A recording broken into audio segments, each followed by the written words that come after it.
নমস্কার। কবিগুরু রবীন্দ্রনাথ ঠাকুরের প্রশ্ন। মা গো, আমার ছুটি দিতেন বল, সকাল থেকে পড়েছি যে মেলা। এখন আমি তোমার ঘরে বসে করব শুধু পড়া পড়া খেলা। তুমি বলছো দুপুর এখন সবে, না হয় যেন সত্যি হলো তাই।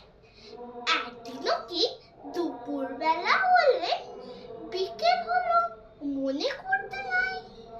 আমি তো বেশ ভাবতে পারি মনে, সূর্য ডুবে গেছে মাঠে শেষে।